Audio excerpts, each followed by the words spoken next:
ஒரே ஒரு ஊர். அந்த ஊருக்கு பேர் கொடையாளிப்பட்டி. அந்த பேருக்கு தகுந்த மாதிரி தான் அந்த ஊர் மக்களும். யார் வந்து என்ன கேட்டாலும் இல்லைன்னு சொல்லாமல் கொடுப்பாங்க. கொடையாளிகள் நிறைந்த ஊர். இனாமா மட்டும் இல்லை, கடனாகவும் பணம் கொடுப்பாங்க. யாருக்காவது அவசரமாக பணம் தேவைப்பட்டதுன்னு வச்சுக்கோங்க, அந்த ஊருக்கு போய் வாங்கிக்கலாம். பத்திரம் தேவையில்லை, சாட்சி தேவையில்லை, ஜாமீன் தேவையில்லை, எந்த உத்தரவாதமும் கேட்காம பணம் கொடுத்துருவாங்க. நம்மால் ஒருத்தனுக்கு பணம் தேவைப்பட்டது. சொந்த பந்தமெல்லாம் கேட்டு பார்த்தா யாரும் கொடுக்குற வழியாக தெரியல. எல்லாரும் அவங்கவுங்க சௌரியத்தை பார்க்குறவங்க, அடுத்தவங்க சௌரியத்தை பற்றி கவலைப்படாதவங்க. இவன் எல்லாரையும் கேட்டு பார்த்துட்டு சோர்ந்து போய் உக்காந்துட்டான். அந்த நேரம் தான் கொடையாளிப்பட்டியை பற்றி கேள்விப்பட்டான். அப்படி ஒரு ஊர் இருக்கிறது தெரிஞ்சதும் அந்த ஊருக்கு வழி கேட்டுக்கிட்டு ஒரு நாள் புறப்பட்டு போனான். வயல்காட்டு வழியாக போக வேண்டியிருந்தது. மெதுவாக நடந்து ஊர் எல்லைக்கு வந்துட்டான். ரெண்டு பக்கமும் விவசாய வேலைகள் மும்முரமாக நடந்துக்கிட்டு இருக்குது. ஏர் உழுதுகிட்டு இருக்கிறாங்க. அப்போ அங்கே ஒரு ஆளை பாம்பு கடிச்சுட்டுது. பக்கத்தில் வேலை செஞ்சுக்கிட்டு இருந்தவங்க ஓடி வந்தாங்க. அவசரமாக செய்ய வேண்டிய முதல் உதவியெல்லாம் செஞ்சு பார்த்தாங்க. பலன் இல்லை. அந்த ஆள் செத்து போட்டான். அவன் செத்து விட்டான்னு தெரிஞ்சதும் அவனை தூக்கி வரப்பு மேலே போட்டுட்டு எல்லாரும் அவங்கவுங்க வேலையை கவனிக்க ஆரம்பிச்சிட்டாங்க. அங்கே ஒரு ஆள் இவனை பார்த்து சொன்னான், ஐயா, நீங்கள் போகிற வழியில் இவன் சொந்தக்காரன், இவனுக்கு சோறு கொண்டுகிட்டு வருவான், இவன் இங்கே செத்துட்டான்னு அவங்ககிட்ட சொல்லிவிடுங்க அப்படின்னா. இவனுக்கு ரொம்ப ஆச்சரியம். என்னடா இது, பாம்பு கடிச்சுட்டுதுன்னதும் பதறி அடிச்சுக்கிட்டு ஓடி வந்தாங்க, செத்துட்டான்னதும் பேசாமல் தூக்கி போட்டுட்டு போயிட்டாங்க அப்படின்னு நினச்சிக்கிட்டே நடந்து போகிறான். எதிரில் சோறு கொண்டுக்கிட்டு ஒரு ஆள் வந்தான். இவன் விவரத்தை சொன்னான். அங்கே அவங்க சொந்தக்காரன் பாம்பு கடிச்சு செத்து போட்டான் அப்படின்னா. அவன் கொஞ்ச நேரம் அமைதியாக நின்னான். அதுக்கப்புறமா அங்கேயே வரப்பில் உட்காந்து கொண்டுகிட்டு வந்த சோத்தை தானே சாப்பிட்டு முடித்தான். பேசாமல் எழுந்திரிச்சு திரும்பி போயிட்டான். கொஞ்சம் கூட பதறல, அழலை. இப்படியும் ஒரு ஊரா அப்படின்னு நினச்சி ஆச்சரியப்பட்டுக்கிட்டே இவன் ஊருக்குள்ளே போனான். ஒரு பெரிய மனுஷனை பார்த்து பணம் கேட்டான். அவரும் இவனோட பேரையும் ஊரையும் மட்டும் விசாரிச்சுக்கிட்டு தேவையான பணத்தை கொடுத்துட்டார். பணத்தை வாங்கிட்ட பிறகு தன்னுடைய மனசை அரிச்சிக்கிட்டு இருந்த அந்த விஷயத்தை பற்றி கேட்டான். ஐயா, வழியில் ஒருத்தன் செத்துட்டான், அவனை அப்படியே தூக்கி வரப்பில் போட்டுட்டு எல்லாரும் வயல்வெளி வேலைகளை பார்த்துக்கிட்டு இருக்கிறாங்களே அப்படின்னா. இதுக்கு அந்த பெரியவர் சொன்னார், ஆமாம், அப்படி தான் செய்வோம். வேலை முடிஞ்சு வீட்டுக்கு திரும்புகிறப்போ அவனை தூக்கிட்டு வந்து அடக்கம் பண்ணிடுவோம் அப்படின்னார். ரொம்ப ஆச்சரியமாக இருக்கே அப்படின்னா. ஏன் உங்கள் ஊரில் யாராவது செத்துட்டா என்ன பண்ணுவீங்க அப்படின்னு கேட்டார். என்ன இப்படி கேட்குறீங்க, எங்கள் ஊரில் எல்லாம் பணத்தை தூக்க விட மாட்டாங்க, ஒப்பாரி வைப்பாங்க, கட்டி புரண்டு அழுது புலம்பி தீர்த்துருவாங்க அப்படின்னா. இவன் பெரியவர் பார்த்தார். அவங்ககிட்ட கொடுத்த பணத்தை லபக்குன்னு பறிச்சுக்கிட்டார். திருப்பி வாங்கிட்டார். இவன் பதறி போய் நிற்கிறான். அவர் சொன்னார், பணத்தையே விட மாட்டேன்னு கட்டுப்பிடிச்சி அழுதா நான் கொடுத்த பணத்தை மட்டும் எப்படி திருப்பி கொடுக்க போகிறேன், போயிட்டு வா அப்படின்னு விரட்டி விட்டாரான். இந்த கதையை நண்பர் ஒருத்தர் சொன்னார். கதை வேடிக்கையாக தெரிஞ்சால் கூட இதில் கருத்து உண்டு. பணம் பிணம் இது ரெண்டையுமே விடுறதுக்கு அவ்வளவு சுலபமாக மனம் வர்றதில்லை. இந்த ரெண்டு விஷயங்கள்லேயும் அறிவார்ந்த செயல்பாடு தேவை. ஒரு பேருந்து மரத்தில் மோதி விட்டுது. எல்லாரும் அடிபட்டு முனைகிட்டு கிடக்கிறாங்க. டிரைவர், கண்டக்டர் இவங்களுக்கும் அடி. அவங்களும் ஒரு பக்கம் கிடக்கிறாங்க. ஒரு மூலையில் கிடக்கிற ஒருத்தன் மெதுவாக முக்கி முனகி கண்டக்டர்னு சத்தம் போடுறான். கண்டக்டர் மெதுவாக நகர்ந்து அவங்ககிட்ட போய் என்னன்னு விசாரிக்கிறார். அவன் ரொம்ப சிரமப்பட்டு வாயை திறந்து ஒரு 15 காசு சில்லற பாக்கி அப்படின்னானான். ஒரு பெரிய காடு. அந்த காட்டுக்கு மத்தியில் ஒரு ஆசிரமம். அங்கே ஒரு முனிவர் இருந்தார். பல இடங்கள்லேருந்து வர்ற குழந்தைகளுக்கு அவர் வந்து பாடம் சொல்லி கொடுத்துக்கிட்டு இருக்கிறார். ஏழை பணக்காரர் அப்படிங்கிற வித்தியாசம்லாம் கிடையாதுங்க. எல்லாரும் அவர்கிட்ட தங்கள் பிள்ளைகளை வந்து அனுப்பி வச்சாங்க. மன்னர்களுடைய பிள்ளைங்க கூட அங்கே அவர்கிட்ட தான் படிக்கிறதுக்கு வருவாங்க. ஆனால் அந்த முனிவரை பொறுத்த வரைக்கும் எல்லா பிள்ளைங்களும் ஒன்று தான். இது யார் வீட்டு பிள்ளைன்னெல்லாம் பார்க்க மாட்டார். எல்லாரும் சமம்.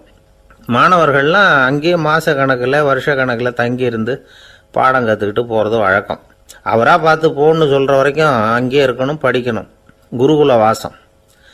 ஒரு சமயம் ஒரு ராஜகுமாரனும் அவர்கிட்ட வந்து படிச்சுக்கிட்டு இருந்தான். அவனுக்கு ஒரு 15 வயசு இருக்கும். சில வருஷம் கழித்து அந்த முனிவர் தன்கிட்ட இருக்கிற மாணவர்களுக்கெல்லாம் பரீட்சை வச்சார். அவங்களுடைய அறிவு முதிர்ச்சியை கணிக்கிறதுக்காக பல சோதனைகள்லாம் வச்சார். ஒவ்வொருத்தராக பார்த்து இனிமேல் நீங்கள் வந்து உங்கள் வீட்டுக்கு போகலாம் அப்படின்னு சொல்லி அனுப்பி வச்சுக்கிட்டு இருக்கிறார். எல்லாரும் போயிட்டாங்க. கடைசியாக மிஞ்சி இருந்தது ஒரே ஒரு மாணவன். அவனை மட்டும் வீட்டுக்கு அனுப்பலை. யார் அந்த பையன் தெரியுமா? அவன்தான் அந்த ராஜகுமாரன். ராஜகுமாரனுடைய தந்தைக்கு, அதுதான் இந்த ராஜாவுக்கு, அங்கே வயசு ஏறிக்கிட்டே போகுது. என்ன இது படிக்க போன பையன் இன்னும் திரும்பி வரலையே அப்படின்னு நினச்சார். வந்துட்டா சீக்கிரமாக அவனுக்கு பட்டம் கட்டிவிட்டு நாம் விலகிக்கலாமே அப்படின்னு நினச்சாரு. கல்யாணம் வேறு பண்ணி பார்க்கணும் பையனுக்கு. ஆனால் பையன் வர்ற வழியை காணும். ராஜா பார்த்தார். சரி, நேர்லேயே போய் என்னன்னு தெரிஞ்சுட்டு வந்துடுவோம் அப்படின்னு காட்டுக்கு புறப்பட்டார். அங்கே போய் முனிவரை பார்த்தார். முனிவர் இவரை அன்பாக வரவேற்று உட்கார வச்சார். அதுக்கப்புறம் ராஜா மெதுவா, எல்லாரையும் வீட்டுக்கு அனுப்பி வச்சுட்டிங்களாமே, ஏன் பிள்ளைய மட்டும் அப்படின்னு சொல்லி மெதுவாக இழுத்தார். முனிவர் இதுக்கு உடனே பதில் சொல்லலை. ராஜாவை கூப்பிட்டுட்டு போய் விருந்தினர் குடிசையில் தங்க வச்சார். அதுக்கப்புறம் சொன்னார், உங்கள் மகன் எல்லா பாடங்கள்லேயும் முதலிடம் வாங்கியிருக்கான். இப்படி முதலாவதாக வர்ற மாணவனுக்கு நாங்கள் இன்னொரு தேர்வு வைக்கிறது வழக்கம். அதுலேயும் அவன் முதலாவதாக வந்துட்டான்னா அவன் ஒரு பெரிய வித்வான் அப்படிங்கிற கௌரவத்தை அடைஞ்சிருவான் அப்படின்னார். அதாவது முனிவர் அப்படி சொல்கிறார். அப்படி சொல்லிவிட்டு போயிட்டார் அவர். ராஜா அங்கேயே தங்கிட்டார். ராத்திரி படுத்து தூங்கினார். காலையில் எழுந்திரிச்சு அந்த குடிசைக்கு வெளியில் வந்தார் பல்லு விளக்கிறதுக்காக. அந்த சமயத்தில் தூரத்தில் ஒருத்தன் ஒரு கையில் கோடாலியை வச்சுக்கிட்டு தலையில் ஒரு பெரிய விறகு கட்டை சுமந்துக்கிட்டு வந்துக்கிட்டு இருக்கிறது மாதிரி தெரிஞ்சது. யாராவது விறகு வெட்டியாக இருக்கும் அப்படின்னு நினச்சார் ராஜா. கிட்ட வந்ததும் உத்து பார்க்குறாரு. பார்த்தா அது தன்னோட புள்ள. திகைச்சு போயிட்டார். என்ன இது, ஒரு ராஜகுமாரனை கூட இது மாதிரி வேலையெல்லாம் செய்ய சொல்கிறாங்களே அப்படின்னு நினச்சார். ராஜகுமாரன் விறகு கட்டை கொண்டுகிட்டு போய் கொல்லை பக்கம் வச்சான். அந்த சமயம் முனிவர் அங்கே வந்தார். என்ன மகனே, விறகு வெட்டிட்டு வந்துட்டியா? சரி, இப்போ ஒரு துடைப்பத்தை எடுத்துக்கோ, விருந்தினர் குடிசையின் வாசல் பக்கத்தை கூட்டி பெருக்கி சுத்தம் பண்ணு போ அப்படின்னார். அப்படியே செய்கிறேன் குருவே அப்படின்னு சொல்லிவிட்டு போனான். சுத்தம் பண்ண ஆரம்பிச்சிட்டான். ராஜா பார்த்தார் இதை. உடனே ஓடியாந்தார். மகனே, என்ன காரியம் பண்ணுற? துடைப்பத்தை கீழே போடுனார். இப்போ அந்த ராஜகுமாரன் சொல்கிறான், தந்தையே, இது என்னுடைய குருதேவரோட உத்தரவு. இங்கே நான் ஒரு மாணவன். இங்கே அரசனும் ஒன்று தான், ஆண்டியும் ஒன்று தான். குருதேவர் சொல்கிறத மறுக்காமல் செய்கிறது தான் எங்கள் கடமை அப்படின்னா. இந்த சமயம் முனிவர் அங்கே வந்தார். இவனை முதுகில் தட்டி கொடுத்தார்.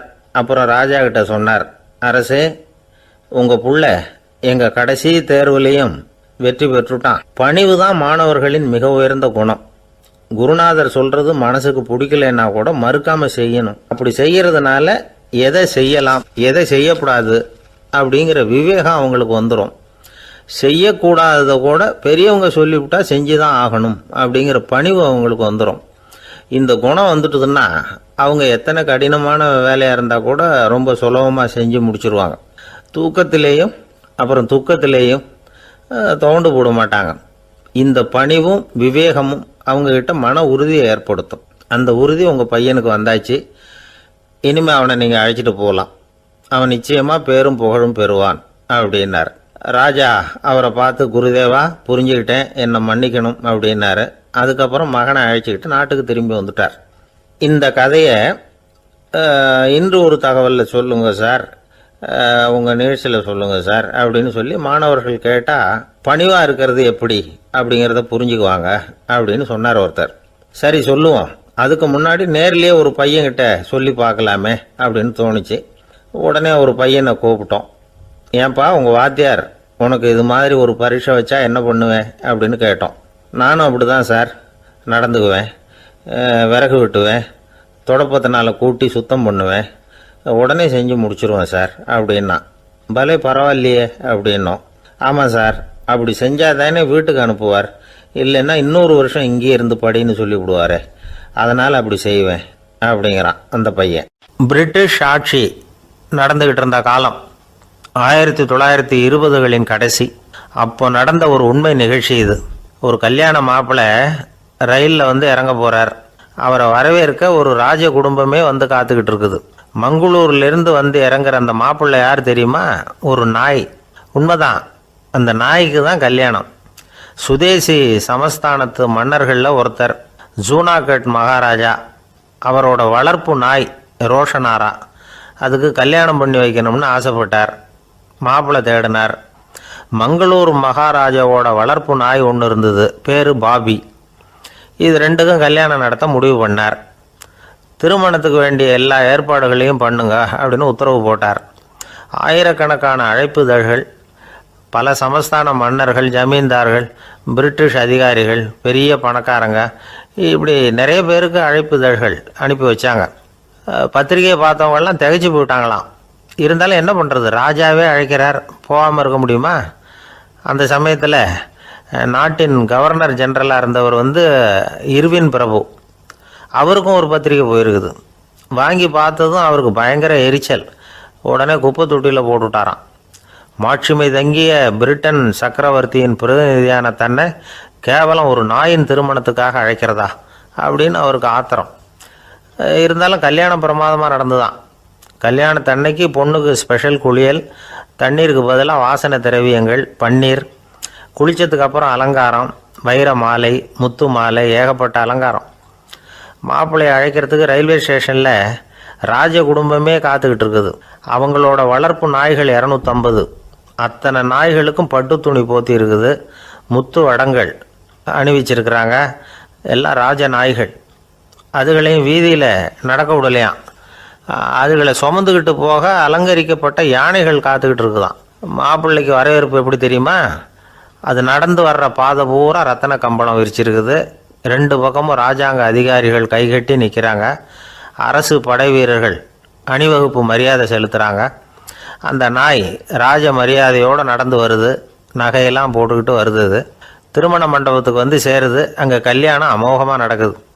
இந்த திருமணத்தை முன்னிட்டு அந்த ஜூனாகட் சமஸ்தானத்துக்கு 3 நாள் விடுமுறை வேறு. கல்யாணத்துக்கு வந்திருந்தவங்களுக்கெல்லாம் ஏக தடபுடலாக விருந்து, நாட்டியம் எல்லாம் பிரமாதமாக நடந்து தான்.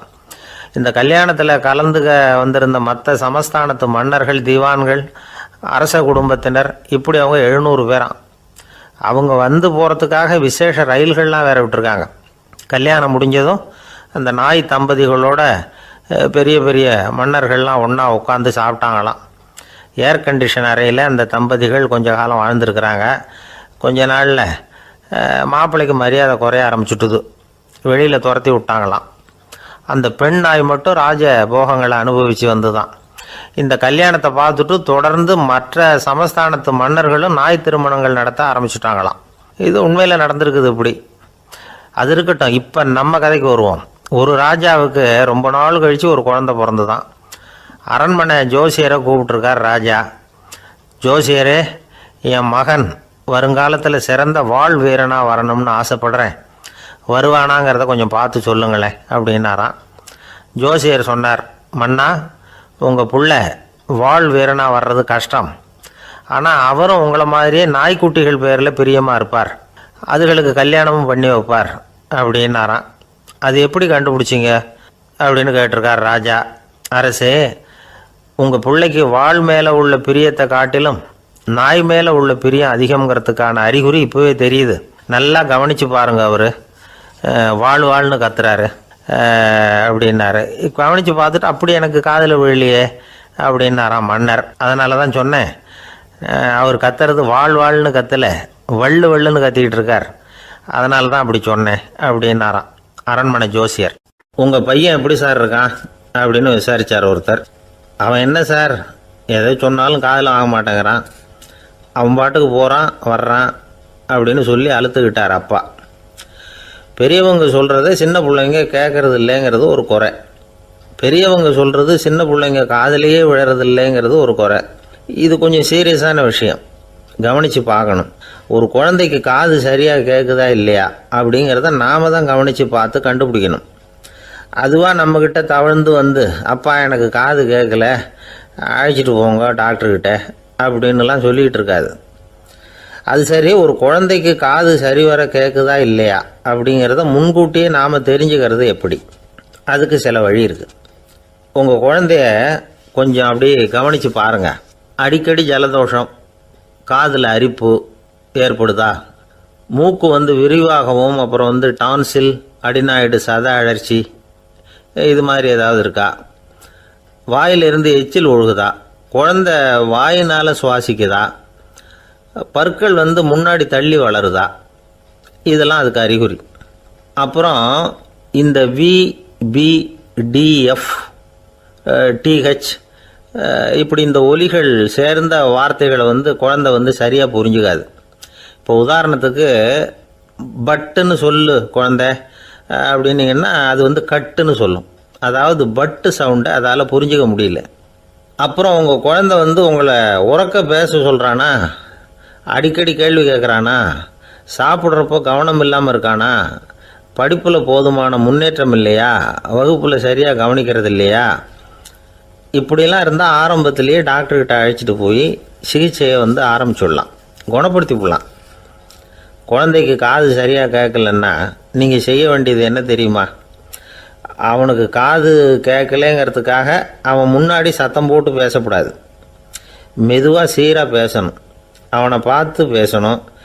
உங்கள் உதட்டு அசைவுகள் வந்து அவனுக்கு உதவும், அதை பார்த்தே புரிஞ்சுக்குவான்.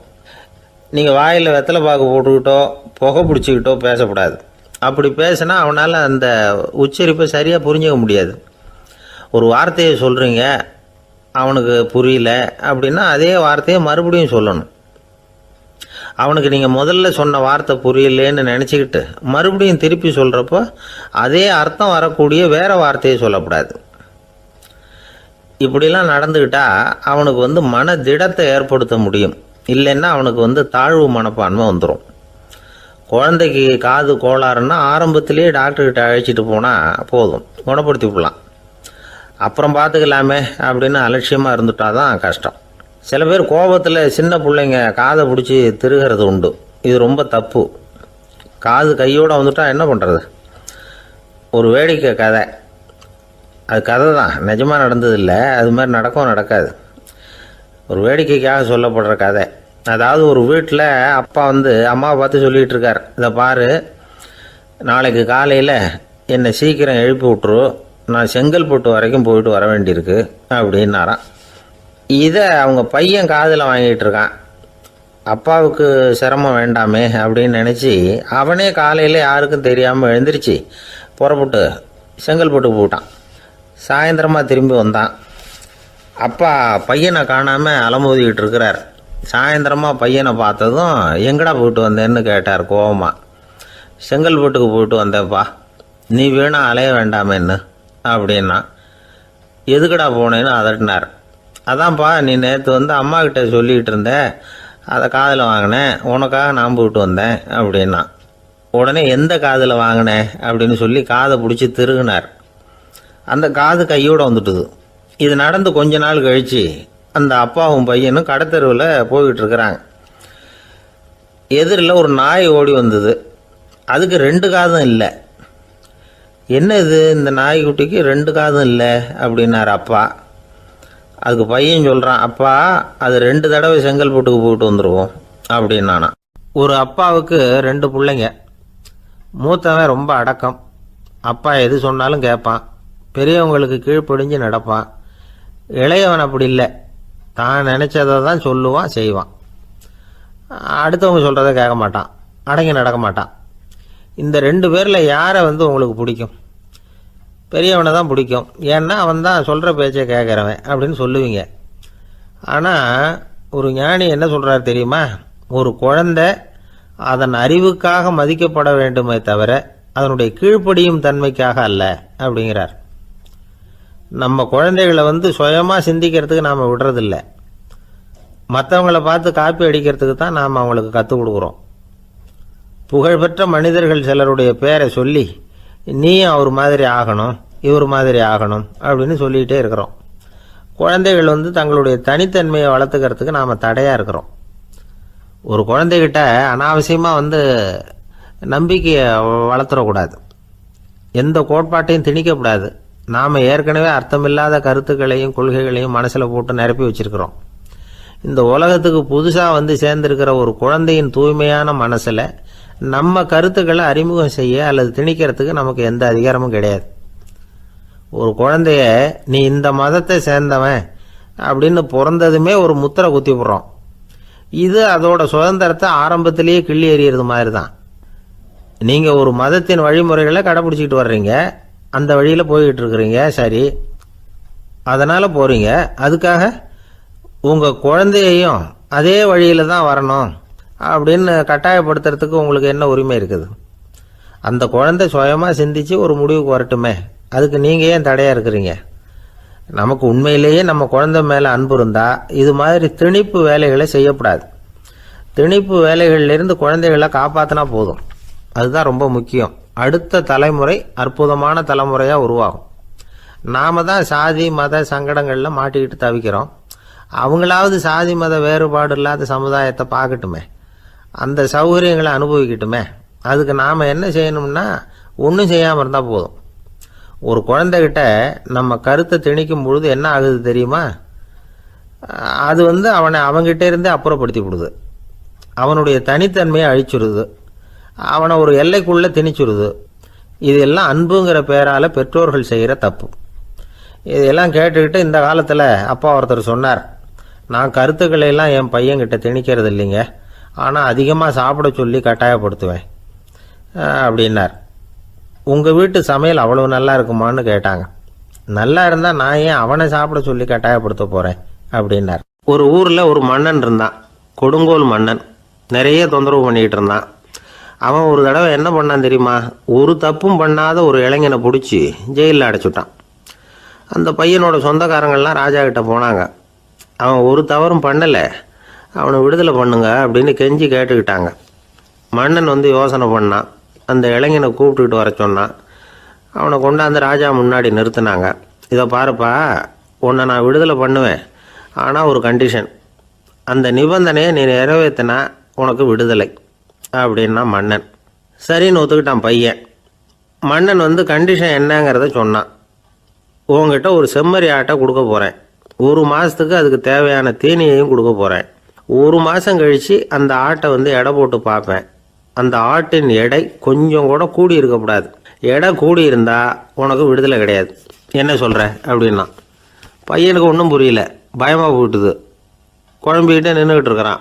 சரி, ஒரு நாள் டைம் தரேன், நல்லா யோசனை பண்ணி பார்த்துட்டு நாளைக்கு உன் முடிவை சொல்லு அப்படின்னா மன்னன். பையன் கவலையோடு வெளியில் வந்தான். அங்கே ஒரு பெரியவர் நின்றுக்கிட்டு இருந்தார். அவர்கிட்ட விஷயத்தை சொன்னான். அந்த பெரியவர் இந்த பையனுக்கு காதோட காதாக ஒரு வழியை சொல்லி கொடுத்தார். அதை கேட்டதும் பையன் மறுபடியும் மன்னன் முன்னாடி நின்னா, உங்கள் நிபந்தனையை ஏற்றுக்கிறேன்னு சொன்னான். மன்னன் ஒரு ஆட்டுக்குட்டியையும் அதுக்கு 1 மாதத்துக்கு தேவைப்படுற தீவனத்தையும் கொடுக்கும்படியாக உத்தரவு போட்டான். கொடுத்தாங்க, ஓடிட்டு போயிட்டான். 1 மாதம் தினமும் தவறாமல் அந்த தீவனத்தை ஆட்டுக்குட்டிக்கு போட்டுக்கிட்டு இருக்கிறான். 1 மாதம் கழித்து அந்த ஆட்டை அரண்மனைக்கு ஓட்டிகிட்டு போனான். மன்னன் அதை எடை போட்டு பார்க்குறான். எடை கூடவே இல்லை, அப்படியே தான் இருக்குது. உடனே போட்ட நிபந்தனைப்படி அந்த இளைஞனை விடுதலை பண்ணிவிட்டான். சரி, ஆட்டுக்கு எடை கூடாமல் இருக்கிறதுக்கு அந்த பெரியவர் சொல்லி கொடுத்த யோசனை என்ன அப்படின்னா, அது வேற ஒன்றும் இல்லை. அந்த ஆட்டுக்கு எதிரில் அது கண்ணில் படுற மாதிரி ஒரு ஓநாயை கட்டி போட சொன்னார். அவ்வளவுதான். ஆட்டுக்கு ஓநாய்ங்கிறது பிறவி பகை. ஓநாயை பார்த்தா ஆடு நடுங்க ஆரம்பிச்சிரும், அவ்வளவு பயம். தினமும் அந்த ஆடு பயந்துக்கிட்டே தேனி சாப்பிட்டுது, எடை கூடல. அதுதான் ரகசியம். இது சின்ன பிள்ளைங்களுக்கான ஒரு கதை. இதிலேருந்து தெரிஞ்சிக்க வேண்டிய உண்மை என்னென்னா, நாமெல்லாம் சாப்பிட்றப்ப மனசும் உடம்பும் அமைதியாக இருக்கணும். அப்போ தான் அது உடம்புல ஒட்டும். அவசரத்துலேயும் பயத்துலையும் சாப்பிட்டா அது சரியாக ஜீரணமாகாது. இன்னொரு ராஜா இருந்தார். அவரும் ஒரு இளைஞனை ஜெயிலில் அடைச்சி விட்டார். விடுதலை பண்ணணும்னா ஒரு கண்டிஷன்னார். என்னன்னு கேட்டான். ஒரு ஆட்டுக்குட்டியை அவன் முன்னாடி கொண்டாந்து நிறுத்துவேன், நீ அதுக்கிட்ட ஒரு கேள்வி கேட்கணும், அதுக்கு சரியான பதிலை சொல்லணும். அப்படி செஞ்சுட்டா உனக்கு விடுதலைன்னார். இளைஞன் யோசனை பண்ணி பார்த்தான். சரின்னு ஒத்துக்கிட்டான். அது பிரகாரமே ஆட்டுக்குட்டியை பதில் சொல்ல வச்சுட்டான். என்ன நடந்தது தெரியுமா? ஆட்டுக்குட்டியை கொண்டாந்து நிறுத்தினாங்க. இவன் மெதுவாக அதுக்கிட்ட போனான்.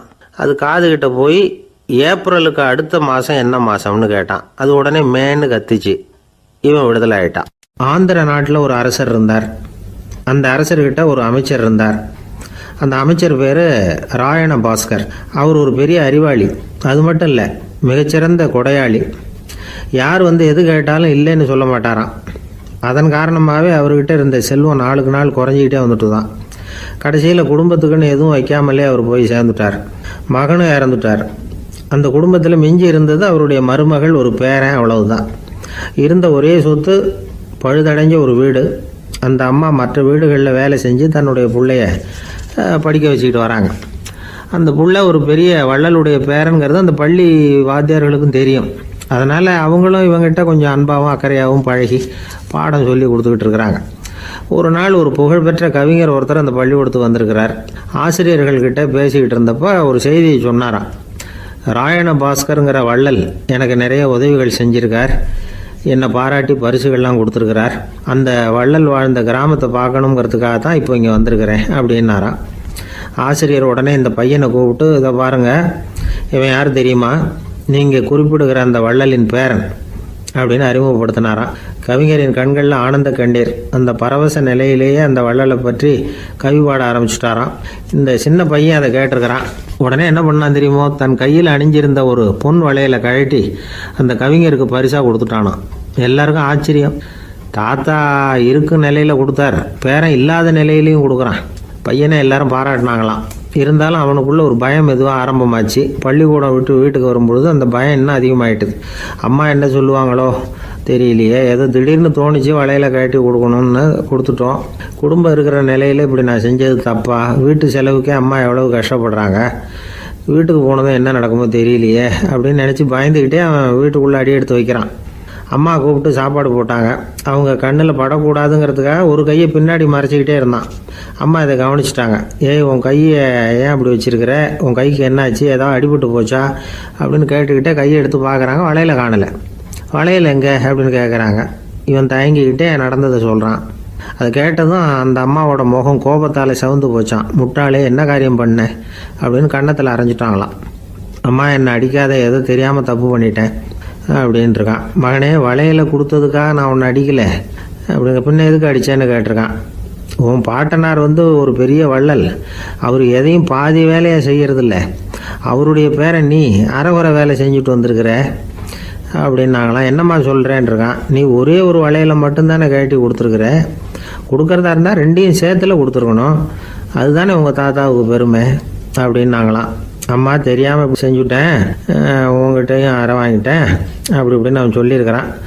இப்போ அம்மா கொஞ்சம் இருங்க, அந்த கவிஞர் இன்னைக்கு நம்ம ஊரில் தான் தங்கியிருப்பார், நாளைக்கு காலையில் தான் அவர் எங்கே இருக்காருன்னு விசாரித்து இன்னொரு வளையலையும் கொடுத்துட்றேன் அப்படின்ட்டுருக்கான். மகனே, நல்ல செயல்களையெல்லாம் நாளைக்குன்னு ஒத்தி போடாத, நாளைக்கு என்ன நடக்குங்கிறது யாருக்கு தெரியும், இப்போவே போ, எங்கே இருக்காருன்னு பாரு அப்படின்ட்டுருக்காங்க.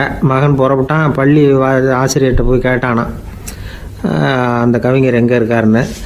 அவர் சொன்னாராம். உடனே போய் அவர் இருக்கிற இடத்துல கதவை தட்டியிருக்கான். ராத்திரி நேரத்தில் இவனை கண்டதும் அவருக்கு ரொம்ப ஆச்சரியம். இவன் இன்னொரு கை வளையலையும் எடுத்து நீட்டியிருக்கான். அவர் திகைச்சு போய் நிற்கிறார்.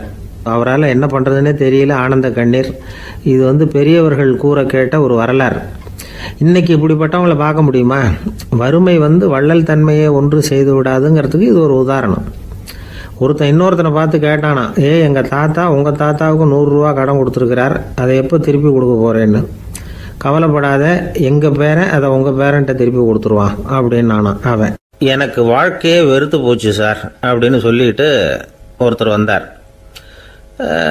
கொஞ்ச நேரம் பேசினதுக்கு அப்புறம் அவர் அப்படி சொல்லியிருந்தா அதில் ஒரு அர்த்தம் இருந்திருக்கும். வர்றதுக்கு முன்னாடியே வாழ்க்கை வெறுத்து போச்சுன்னு சொல்லிட்டு வர்றார். என்ன சார் விஷயம்னு விசாரித்தோம்.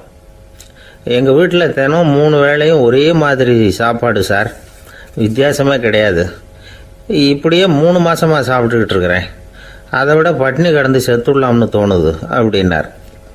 ஒரு பெரியவர் சொன்ன தத்துவத்தை சொல்கிறதுக்கு ஆள் கிடைக்காம தவிச்சுக்கிட்டு இருந்தோம். இப்போ ஒருத்தர் கிடைச்சிட்டார், விட்டுலாமா? உடனே அவரை உட்கார வச்சு சொல்ல ஆரம்பிச்சிட்டோம்.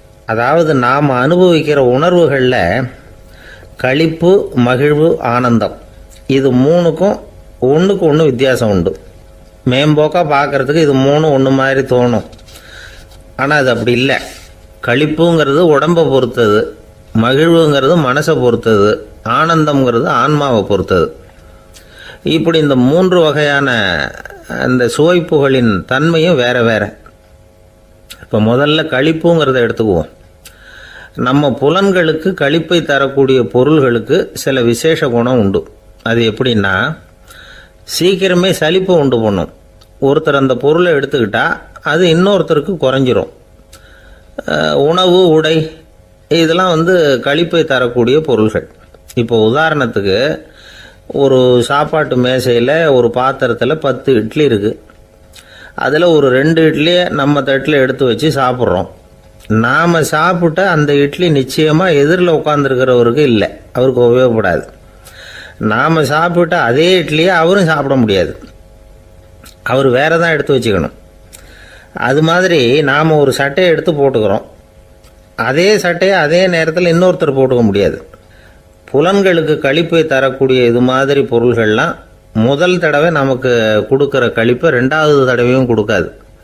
மூணாவது தடவை இன்னும் குறையும். கடைசியில் வெறுப்பாக மாறிடும். ஒவ்வொன்றா இட்லியை தொடர்ந்து சாப்பிட்றோம்னு வச்சுக்கோங்க, முதல் இட்லி தரக்கூடிய சுவையை 30வது இட்லி தராது. முதல் தடவை புது சட்டையை போட்டுக்கிறப்போ நமக்கு இருக்கிற களிப்பு அதே சட்டையை 100வது தடவையாக போட்டுக்கிறோம்னு வைங்க, அப்போ இருக்குமா? இருக்காது. இதுதான் களிப்பு. அதாவது சீக்கிரமே சலிப்பை தரக்கூடியது. ஒருத்தர் எடுத்துக்கிட்டால் இன்னொருத்தருக்கு குறைஞ்சி போகக்கூடியது. ஆனால் மகிழ்ச்சிங்கிறது அப்படி இல்லை. ஒருத்தர் அனுபவிக்கிறதுனால இன்னொருத்தருக்கு குறைஞ்சி போகாது. இப்போ காலையில் சூரியன் உதயம் ஆகிறத பார்த்து சந்தோஷப்படுறோம், அதையே இன்னொருத்தரும் பார்த்து சந்தோஷப்படலாம். ஒரு நல்ல சங்கீதத்தை கேட்குறோம், ஒரு அழகான ஓவியத்தை ரசிக்கிறோம், நீங்கள் ரசிக்கிற அதே நேரத்தில் இன்னொருத்தரும் அதை ரசிக்கலாம். அதனால் அது குறைஞ்சி போகிறதில்ல. இது மகிழ்வு. ஆனால் ஒன்று, ஒரே பாடலை திரும்ப திரும்ப கேட்டுக்கிட்டு இருந்தால் கடைசியில் அலுப்பு தட்டும். அதாவது மகிழ்வுங்கிறது எப்படின்னா, மற்றவங்களோட பகிர்ந்து கொள்றதுனால குறையாது. ஆனால் ஒரே பொருள் மீண்டும் மீண்டும் அனுபவிப்ப தர்றப்போ முதல்ல மகிழ்வு அதிகரித்து அதுக்கப்புறம் அது மங்கி மறைஞ்சு போயிடும். இதுதான் அந்த மகிழ்வுங்கிறதுக்கு இலக்கணம். சரி, இப்போ மூணாவதாக சுகம் தரக்கூடிய ஆனந்தம்ங்கிறது எப்படின்னா, இது நமக்கு உள்ளே இருந்து சுரக்கிறது. மனசு சலனங்கள்லேருந்து விடுபடுறப்போ இந்த ஆனந்தம் நமக்கு கிடைக்கும். இது நிலையான சுகம், ஆத்ம சுகம். களிப்பிலிருந்து மகிழ்வுக்கும் மகிழ்விலிருந்து ஆனந்தத்துக்கும் செல்றது தான் மனிதன் நடத்த வேண்டிய முக்கியமான பயணம். இவ்வளவு விஷயத்தையும் கேட்டுட்டு இந்த காலத்து பையன் ஒருத்தன் வந்தான். சார், இப்போ நீங்கள் ஒரு சாப்பாட்டு மேசையில் ஒரு 10 இட்லி வைக்கிறீங்க, என்ன உட்கார வைங்க, எதிரில் இன்னொருத்தனை உட்கார வைங்க, நான் களிப்பு மகிழ்வுலாம் தாண்டி நேரடியாக ஆனந்தத்துக்கு பயணம் பண்ணி காட்டுறேன் அப்படின்னா. ஒன்றும் புரியல அவன் சொன்னது. அது எப்படி, என்ன பண்ணுவ நீ அப்படின்னு சொல்லி கேட்டோம் ஆச்சரியமா. 2 இட்லி சாப்பிட்டா தானே சார் களிப்பு, நான் 10 இட்லியும் மொத்தமாக சாப்பிட்ருவேன், அடுத்தவனுக்கு எதுவும் கிடைக்காது, அவனுக்கு கிடைக்காதபடி நாமே சாப்பிட்டுடுறோம்ல, அதுதானே நமக்கு ஆனந்தம் அப்படின்னு அதுக்கு ஒரு விளக்கம் சொல்கிறான். துஷ்டரை கண்டால் தூர விலகு, இப்படி ஒரு பழமொழி உண்டு. எதுக்காக இப்படி சொல்லி வச்சாங்க? துஷ்டன் ஏதாவது தொந்தரவு கொடுப்பான், அதனால் அவனை கண்டா பயந்துக்கிட்டு ஓடி ஒளிஞ்சிக்கோ அப்படின்னா இதுக்கு அர்த்தம் அப்படி இல்லை. ஒரு துஷ்டன்கிட்ட நெருங்கி போகிறோம்னு வச்சுக்கோங்க, அவன் நமக்கு கெடுதலான ஆலோசனைகள் எதையும் சொல்லலாம், அல்லது அவன் தீய உணர்வுகள் உள்ளவனாக இருக்கலாம், அல்லது தீய செயல்கள் செய்யக்கூடியவனாக இருக்கலாம், அல்லது தீய நட்புனால அவன் ஏற்கனவே கெட்டு போனவனா கூட இருக்கலாம். இப்படிப்பட்டவனை நெருங்கி போனால் அவனோட பாதிப்பு நமக்கும் வந்துடும். அதனால் விலகி போ அப்படின்னு சொல்கிறாங்க. இதையே கொஞ்சம் விவரமாக இப்போ பார்ப்போமே. இப்போ இந்த துஷ்டர்களை 4 வகையாக பிரிக்கிறாங்க. இந்த 4 வகைக்கும் உதாரணம் வேணும்னா வேற எங்கேயும் போக வேண்டியதில்லை, மகாபாரதத்தை பார்த்தாவே போதும். அதில் இந்த 4 வகையான தீயோரும் வர்றாங்க. முதல் வகைக்கு உதாரணம் சகுனி. இவன் மனசில் எப்பவும் தீய எண்ணங்கள் தான் நிறைஞ்சிருக்கும், கனவுல கூட தீய ஆலோசனைகள். யாராவது ஒருத்தர் நல்லபடியாக வாழ்ந்தா அதை இவனால் சகிச்சிக்க முடியாது. இப்படிப்பட்டவனோட நெருங்கிய தொடர்பு துரியோதனனுக்கு கிடைச்சிது.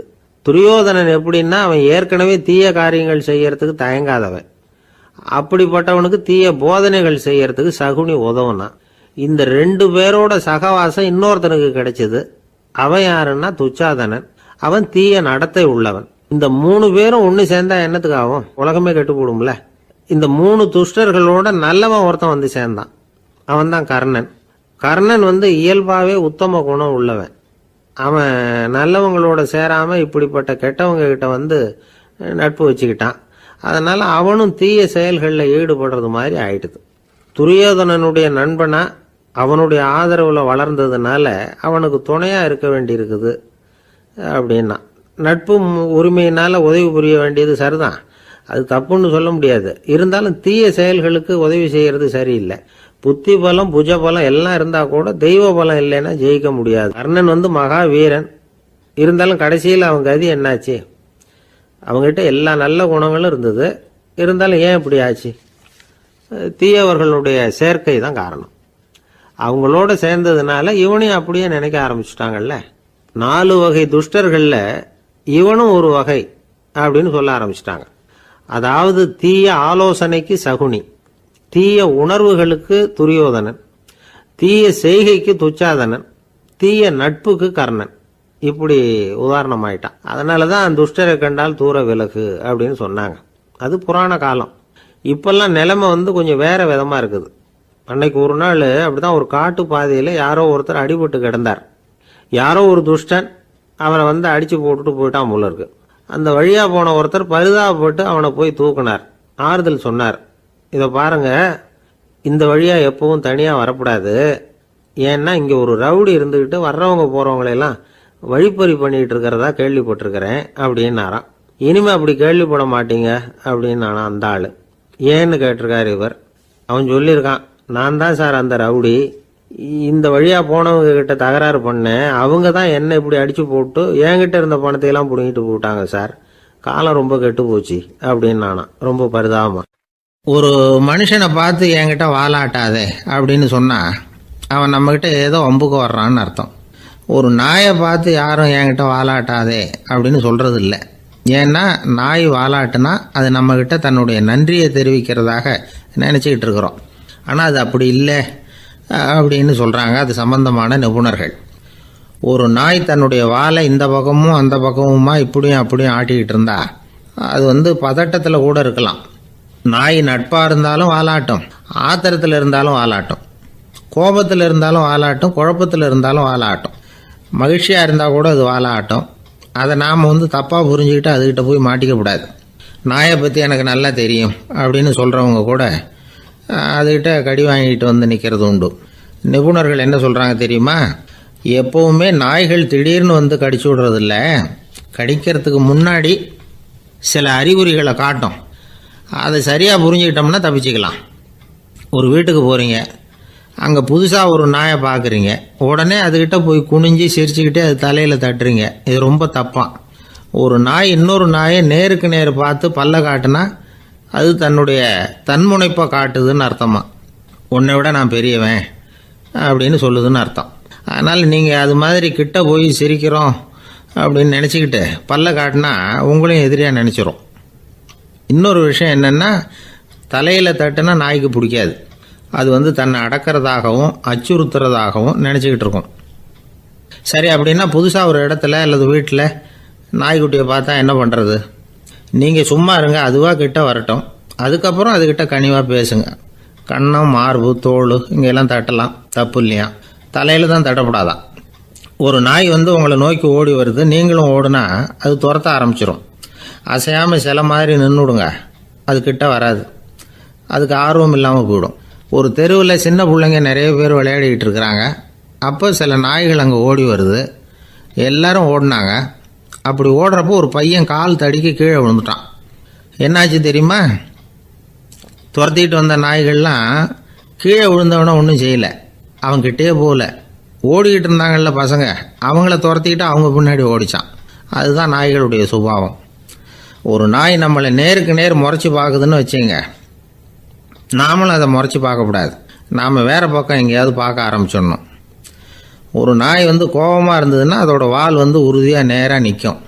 ஒரு நாய் பணிந்து போனால் அல்லது பயந்து போனால் அது தன்னோட வாலை காலுக்கு நடுவில் வச்சுக்கும். ஒரு நாய் நம்மளை பார்த்து பயந்து நிற்கிதுன்னு வச்சுங்க, அதனால் நமக்கு ஆபத்து இல்லைன்னு நினச்சிடக்கூடாது. உங்களை பார்த்துட்டு ஒரு நாய் ஒடுங்குச்சுன்னா நீங்கள் விலகி போயிடணும் அப்படின்னு அது நினைக்குது. நிறைய பேர் பயந்து போன நாயால் கடிபடுறாங்க.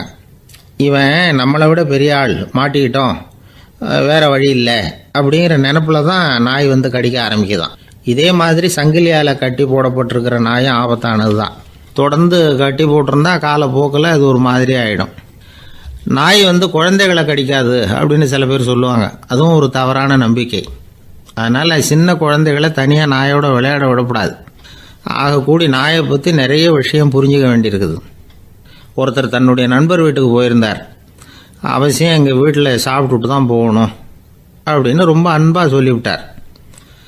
அதை மீற முடியல இவரால். சரின்னு உட்காந்துட்டார். சாப்பாடு போட்டாங்க, சாப்பிட ஆரம்பித்தார். அவங்க வீட்டில் கட்டி போட்டிருந்த நாய்க்குட்டி இவர் சாப்பிட்றத முறைச்சி பார்த்துது. ஏன் இப்படி என்ன இது முறைச்சி பார்க்குது உங்கள் வீட்டு நாய்க்குட்டி அப்படின்னு அவர் கேட்டார். அப்போ அவங்க சொன்னாங்களாம், அதுகிட்ட ஒரு கெட்ட பழக்கங்க, தன்னோட தட்டில் யார் சாப்பிட்டாலும் அது அப்படி தான் முறைச்சி பார்க்கும் அப்படின்னாரா அவர். இன்றைக்கு பல பேர் உயில் எழுதி வைக்கிறாங்கல்ல, இந்த உயில்னா என்ன? அதாவது ஒரு நபர் தனக்கு பின்னாடி தன்னுடைய சொத்துக்கள் யாருக்கு போய் சேரணும்னு நினைக்கிறாரோ அந்த நினைப்பை சட்டப்படி உறுதிப்படுத்துறது தான் உயில். சரி, உயிலை யார் எழுதலாம்? 18 வயசு பூர்த்தியான யாரும் உயில் மூலமாக சொத்துக்களை விநியோகிக்கலாம். கண் பார்வை இல்லாதவங்க, காது கேளாதவங்க, வாய் பேச முடியாதவங்க, இவங்கெல்லாம் கூட உயில் எழுதி வைக்கலாம். புத்தி சுவாதீனம் இல்லாதவங்க கூட சில சமயம் புத்தி தெளிவாக இருந்தால் உயில் எழுதலாமா. குடிபோதையில் இருக்கிறவங்க, தாங்கள் என்ன செய்கிறோங்கிறது தெளிவாக அறிய முடியாதவங்க, நோய் நொடியில் இருக்கிறவங்க, இவங்கெல்லாம் உயில் எழுத முடியாது. ஒருத்தரை நிர்பந்தப்படுத்தி ஏமாற்றி அல்லது சுய நினைவில்லாத ஒருத்தர்கிட்ட எழுதி வாங்கி வைக்கிற உயில் செல்லாது. உயிலை இந்த முறையில் தான், இந்த படிவத்தில் தான் எழுதணும்னு சட்டத்தில் விதி எதுவும் கிடையாது. இதுக்கு முத்திரை கட்டணமும் கிடையாது. உயிலை வெற்று காகிதத்தில் எழுதலாம். அச்சடிக்கணும், டைப் அடிக்கணுங்கிற அவசியம் கூட இல்லை. கையாலேயே கூட எழுதலாம். எழுதி இருக்கிறது புரியணும், அவ்வளவுதான். குறைந்தபட்சம் 2 சாட்சிகளை வச்சுக்கிட்டு உயில் எழுதுகிறவர் அதில் கையெழுத்து போடணும். கையெழுத்து போட தெரியாதுன்னா இடது கை பெருவிரல் ரேகை வைக்கலாம். உயில் சாசனத்துக்கு சாட்சிகள் கையெழுத்து இல்லைன்னாலும் அது செல்லாது.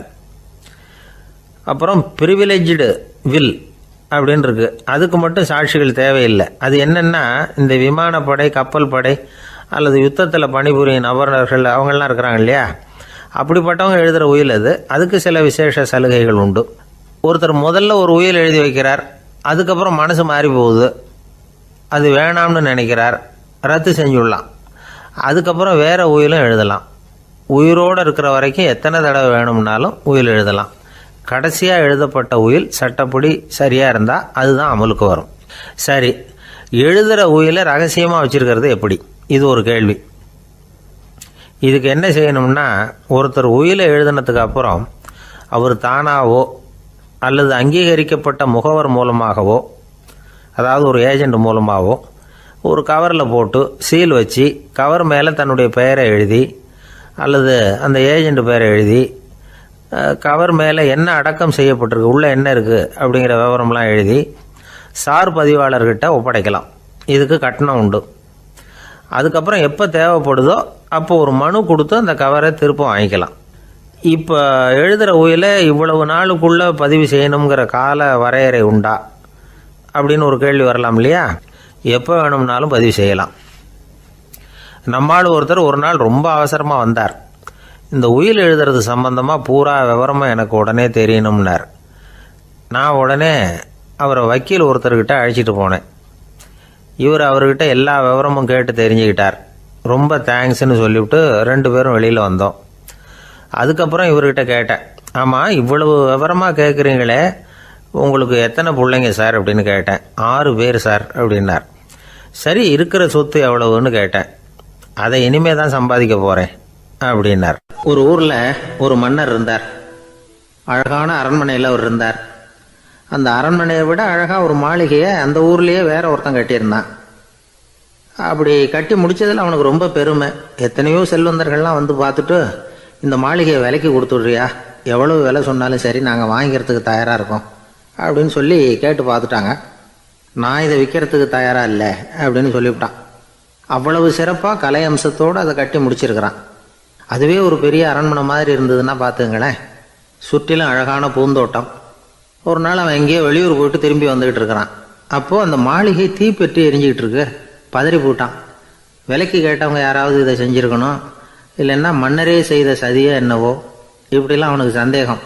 ஒரு மூலையில் உட்காந்து அழ ஆரம்பிச்சிட்டான். அந்த சமயத்தில் அவனுடைய மகன் அங்கே ஓடி வந்தான். அப்பா அழாதீங்க, இதை நான் நேற்று ராத்திரியே நம்ம ஊர் மன்னருக்கு விற்றுட்டேன்.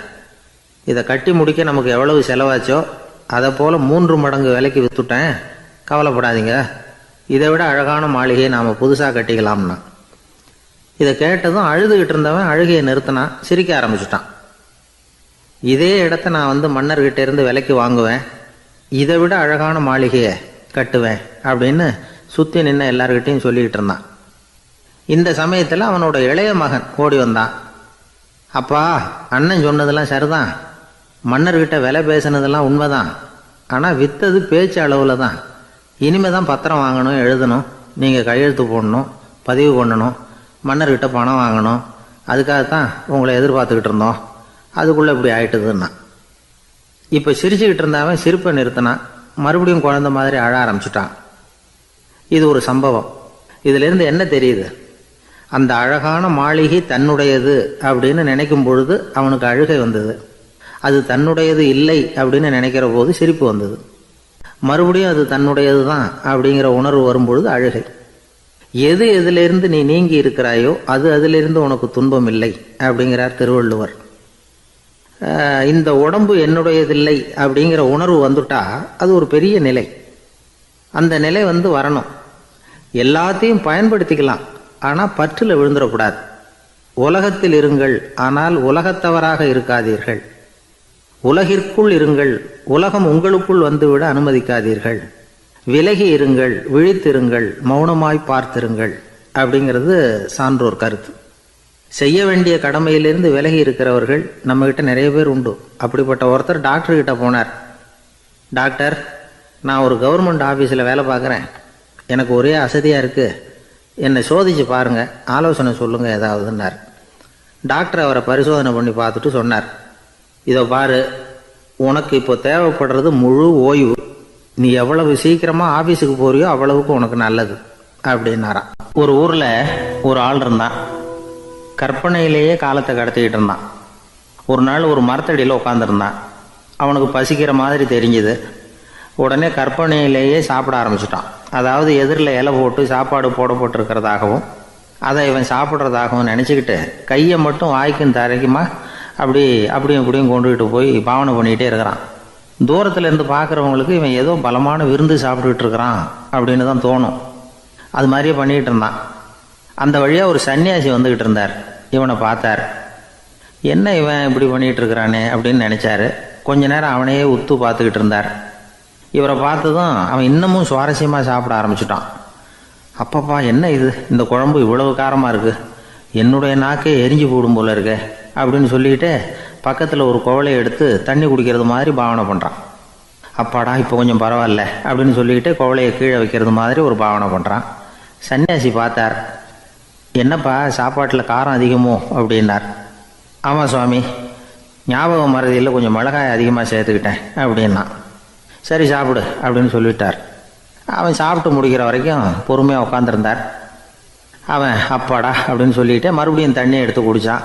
எல்லாம் கற்பனையிலேயே. அதுக்கப்புறம் சன்னியாசி பேச ஆரம்பித்தார். இதை பாருப்பா, உன்னுடைய கற்பனையை நான் மெச்சுறேன், இருந்தாலும் உன் சாப்பாட்டில் ஒரு இனிப்பையும் வச்சுருக்கலாமே, ஏன் மிளகாயை அளவுக்கு அதிகமாக போட்டுவிட்டு அவஸ்தைப்படுறேன் அப்படின்னார். அவன் யோசிக்க ஆரம்பித்தான். அதுக்கப்புறம் இவர் சொன்னார், இதை பாருப்பா, இனிமேல உன்னுடைய கற்பனையும் உயர்ந்ததாக இருக்கட்டும் அப்படின்னு உபதேசம் பண்ணிவிட்டு போனார். எப்பவும் உயர்வை பற்றியே சிந்திக்கணும்.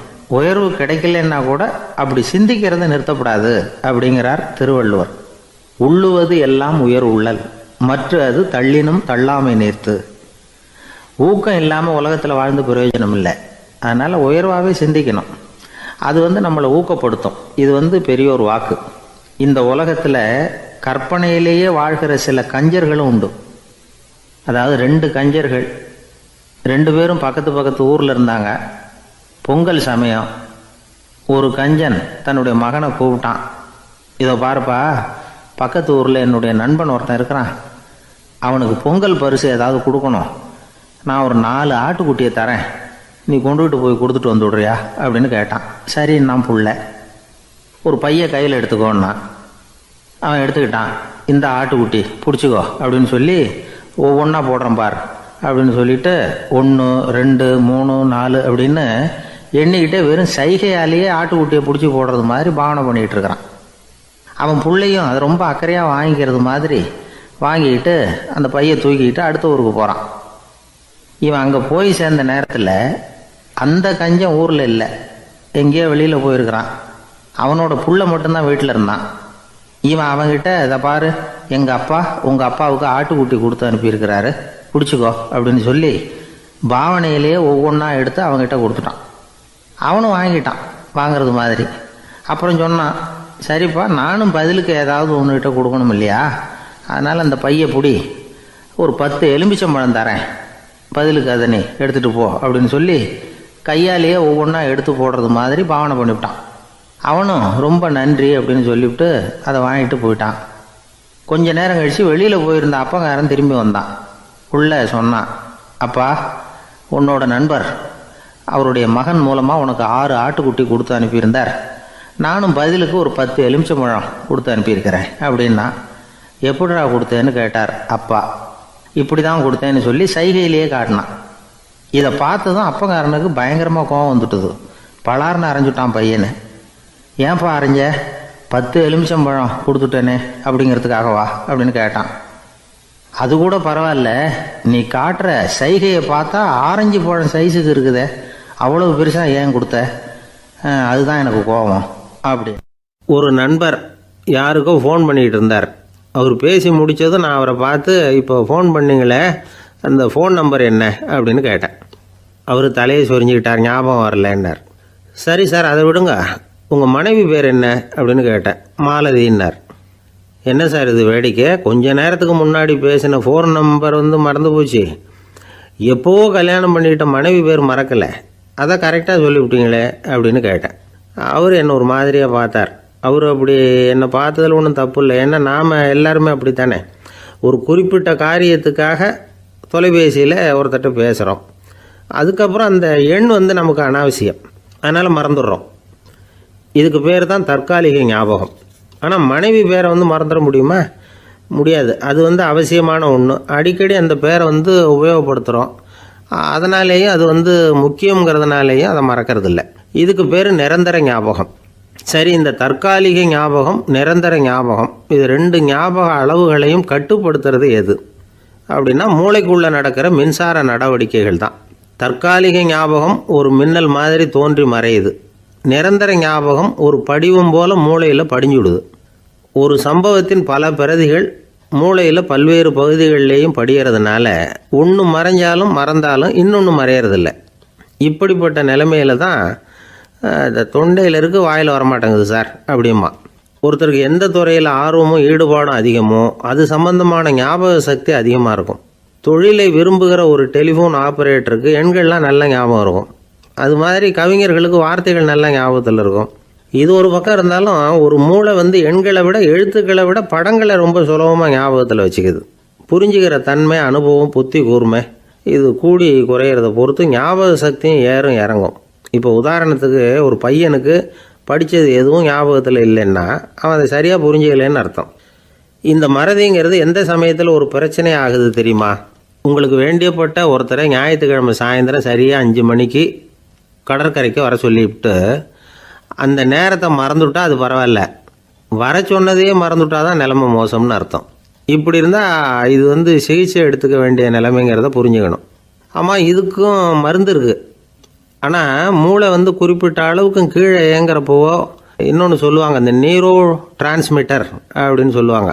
அப்படிங்கிற மூளை ரசாயனம் ரொம்பவும் குறைஞ்சி போகிறப்போ மட்டும்தான் உபயோகப்படும். டாக்டர் என்ன சொல்கிறாங்க தெரியுமா? மூளையை பொறுத்த வரைக்கும் அதில் ஞாபக சக்தி அதிகமாக உள்ள மூளை, மறதி உள்ள மூளை அப்படின்னு ஒன்றும் கிடையாது அப்படிங்கிறாங்க. நினைவு வச்சுக்கிறதுக்கு பயிற்சி அளிக்கப்பட்ட மூளை, பயிற்சியற்ற மூளை அப்படின்னு வேணும்னா சொல்லலாம் அப்படின்னு சொல்கிறாங்க. அதனால் நம்ம ஞாபக சக்திங்கிறது நம்மக்கிட்ட இருக்கிற பயிற்சி, முயற்சி இதை பொறுத்து தான் அமையும். ஒருத்தர் ஒரு பென்சிலை எங்கேயோ வச்சுக்கிட்டு தேடிக்கிட்டு இருந்தார். அப்புறம் என்னமோ தீவிரமாக யோசனை பண்ணி அதை ஞாபகப்படுத்தி பார்த்துக்கிட்டு இருந்தாராம். எதிரில் உட்காந்துருந்தவர் சொன்னார், பென்சிலை தானே தேடிக்கிட்டு இருக்கீங்க, அது உங்கள் வலது காதில் இருக்குது சார் அப்படின்னாராம் அவர். இதுக்கு அவர் சொல்லியிருக்காரு, பென்சிலை வலது காதில் தான் வச்சுருக்கேங்கிறது எனக்கு நல்லா ஞாபகம் இருக்குது, ஆனால் எது வலது காதுங்கிறது தான் மறந்து போச்சு அப்படின்னாராம். அவர் அதை தான் யோசிச்சுட்டு இருந்திருக்கிறார். எனக்கு ஒரு உதவி செய்யணும் அப்படின்னு நம்மளை பார்த்து ஒருத்தர் கேட்குறாருன்னு வச்சுங்களேன், உடனே நாம் அவரை பார்த்து என்ன உதவின்னு கேட்போம். இதுதான் சராசரி மனிதர்களின் இயல்பு. ஆனால் ஒருத்தர் எனக்கு ஒரு உதவி செய்யணும் அப்படின்னு கேட்ட உடனே என்ன உதவின்னு கூட கேட்காம சரி செய்கிறேன் அப்படின்னு ஒத்துக்கிறது இருக்கு பாருங்கள், அது கொஞ்சம் அபூர்வம். அந்த காலத்தில் ஒருத்தர் இருந்தார். அவர் எப்படி தெரியுமா? உதவி கேட்குறவங்க நல்லவங்களா கெட்டவங்களா அப்படின்னு கூட பார்க்கல, தனக்கு நன்மையா தீமையா அப்படின்னு கூட பார்க்கல, உதவி செய்கிறேன்னு புறப்பட்டு விட்டார். அவர் யார் தெரியுமா? அவர் தான் நல சக்கரவர்த்தி.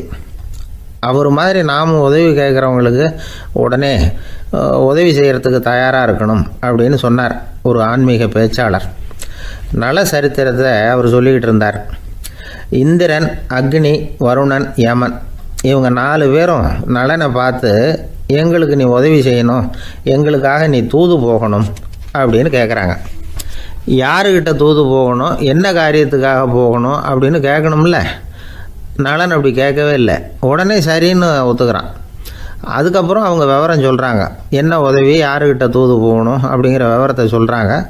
நலனுக்கும் அப்புறம்தான் புரியுது, எந்த தமயந்தியை இவன் காதலிச்சானோ, எந்த தமயந்தின் சுயம்பரத்துக்காக இவன் போய்கிட்டு இருக்கிறானோ அந்த தமயந்தியை பார்த்து தங்களுக்காக அவகிட்ட வாதாடணும், பேசணும், தங்களில் ஒருத்தரை கல்யாணம் பண்ணிக்கும்படியாக கேட்கணும் அப்படின்னு அவங்க 4 பேரும் நலன்கிட்ட கேட்குறாங்க. இதை கேட்டதும் நலன் கொஞ்சம் கூட முகம் சுளிக்கலை, பதட்டப்படலை. நேராக தமயந்தி கிட்ட போகிறான். இந்திரன், அக்னி, வருணன், யமன் இவங்களோட சிறப்புகளை எடுத்து சொல்கிறான். இவங்களில் ஒருத்தரை கல்யாணம் பண்ணிக்கலாம் அப்படின்னு சொல்லி கேட்டுக்கிறான். ஆனால் இதுக்கு தமயந்தி சம்மதிக்கலை. சுயம்பரம் நடக்குது, அவள் நலனை தேர்ந்தெடுக்கிறாள். அந்த 4 பேரும் நலனுக்கு நிறைய வரங்கள்லாம் கொடுக்குறாங்க. அதுக்கப்புறம் இப்படி போகுது கதை. இதில் நாம் கவனிக்க வேண்டியது என்னென்னா, உதவின்னு கேட்ட உடனே என்ன உதவின்னு கேட்காம சரி செய்கிறேன்னு சொன்னான் பாருங்கள், அதை கொஞ்சம் சிந்திக்கணும். செய்கிறேன்னு ஒத்துக்கிட்டதுக்கு அப்புறம் அது என்ன உதவின்னு தெரிஞ்சும் முகம் சுளிக்காமல் அதை செஞ்சான் பாருங்கள், அதையும் கொஞ்சம் சிந்திக்கணும். நம்மளும்